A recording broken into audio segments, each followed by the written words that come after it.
নমস্কার, সৃষ্টি ক্রিয়েশনসের আরেকটি নতুন ভিডিওতে সবাইকে স্বাগত জানাই। আমরা এখন রয়েছি ত্রিভেন্দ্রমে। আমরা সেজেগুজে তৈরি হয়ে গেলাম। আমরা এখন যাব এখানকার বিখ্যাত বিচ সাঙ্গামুঘম বিচে। চলুন তাহলে যাওয়া যাক। বেরিয়ে পড়লাম আমরা ত্রিভেন্দ্রমের সুন্দর রাস্তাঘাট, খুব সুন্দর সাজানো গোছানো এই শহরটি। আমরা রয়েছি হোটেল হায়াসিন্থে এবং হায়াসিন্থ হোটেল থেকে এই বিচটির দূরত্ব প্রায় 5 কিলোমিটার মতো। এয়ারপোর্টের খুব কাছেই এই বিচটি। গল্প করতে করতে আমরা চলে এলাম। পরন্ত বিকেলে সমুদ্রের সামনে বসে থাকতে এবং সূর্যাস্ত দেখতে অদ্ভুত সুন্দর লাগে। আমরা রয়েছি আরব সাগরের তীরে এবং আরব সাগর থেকে সূর্যাস্ত ভীষণ ভালো দেখা যায়। সূর্য একেবারে সমুদ্রের কোলে যেন ঢলে পড়ছে। কি যে অদ্ভুত সুন্দর দৃশ্য, প্রত্যক্ষ না করলে এ বিশ্বাসই করা যায় না। তার সাথে সমুদ্রের জলের অদ্ভুত সুন্দর আওয়াজ। দেখুন, প্রচুর মানুষ এখানে এসেছেন সূর্যাস্তকে প্রত্যক্ষ করার জন্য। এর আগে আমরা কন্যাকুমারীর সূর্যাস্ত আপনাদের সামনে তুলে ধরেছিলাম। আশা করি সেই ভিডিও আপনাদের ভালো লেগেছে। আজ আমরা আর সমুদ্রে পা ভেজাতে যাব না, দূর থেকেই সমুদ্রকে উপভোগ করছি। এই দেখুন, সূর্য একেবারে যেন সমুদ্রের কোলে মিশে যাচ্ছে। কি যে অদ্ভুত সুন্দর দৃশ্য। তার সাথে সমুদ্রের অবিরাম ঢেউ এসে আছড়ে পড়ছে তার কূলে।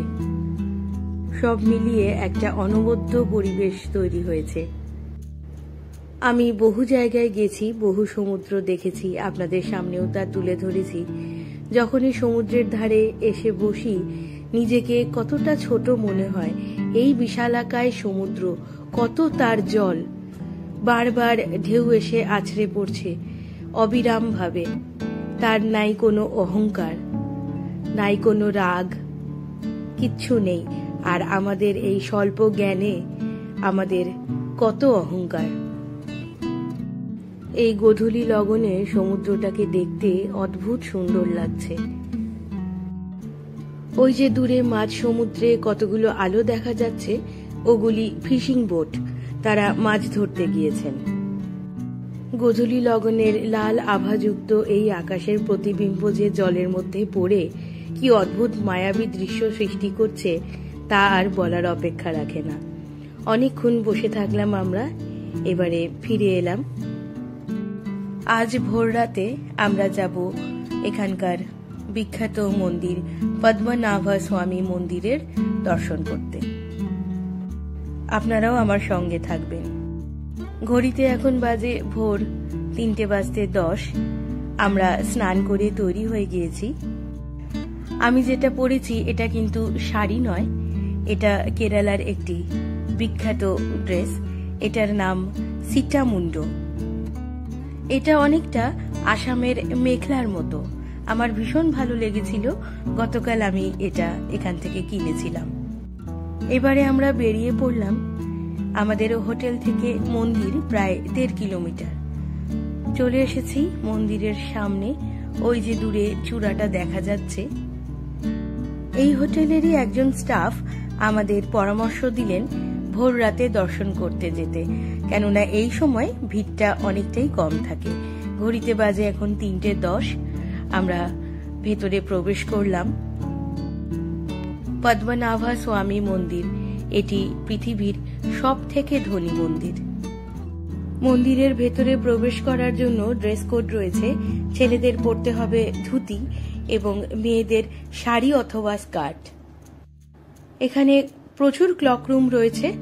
এখানে আপনারা আপনাদের ভ্যালুয়েবল জিনিসপত্র যেমন মোবাইল, ঘড়ি, পার্স ইত্যাদি রেখে তারপর মন্দিরের ভেতরে যেতে পারবেন।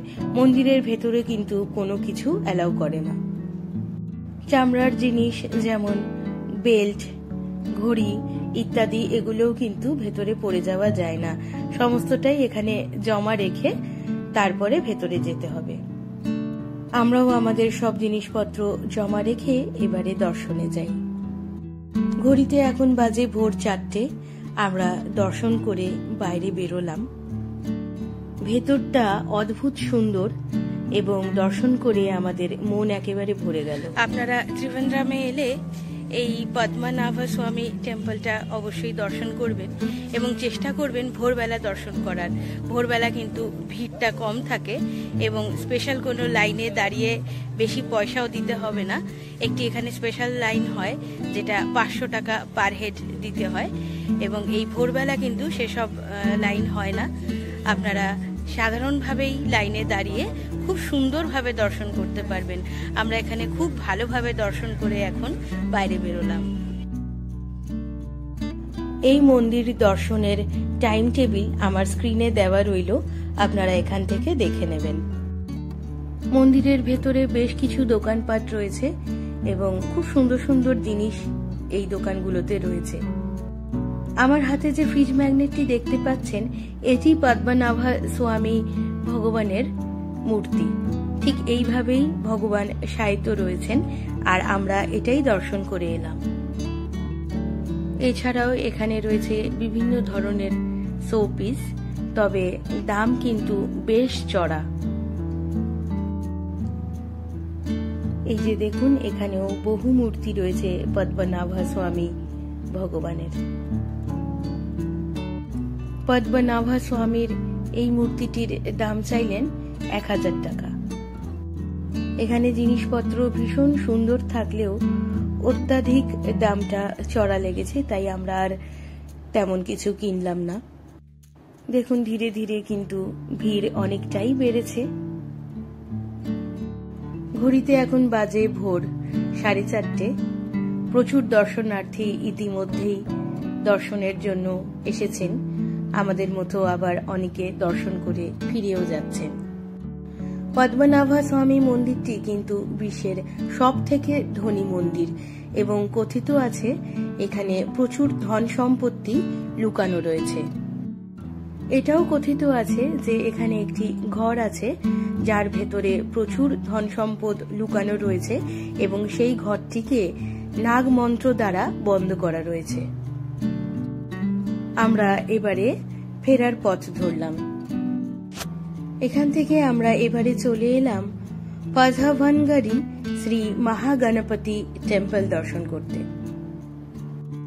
এই যে মন্দিরের সামনেটা, ভীষণ সুন্দর দেখতে এই মন্দিরটি। ভেতরে ফটোগ্রাফি অ্যালাউ নেই, তাই আমি বাইরেটাই আপনাদের দেখাচ্ছি। খুব সুন্দর করে আলোকসজ্জায় সজ্জিত রয়েছে। মন্দিরটির বাইরের কারুকার্য দেখে আমি একেবারে মন্ত্রমুগ্ধ হয়ে গেলাম।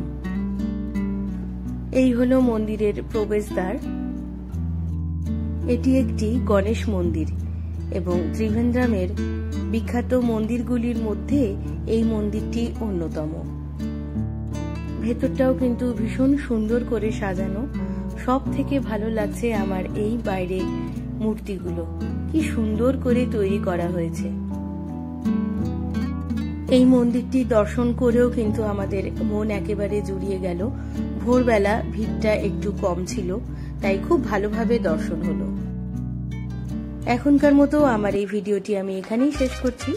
দেখা হবে খুব তাড়াতাড়ি পরের আরেকটি ভিডিওতে। সবাই ভালো থাকবেন। ধন্যবাদ।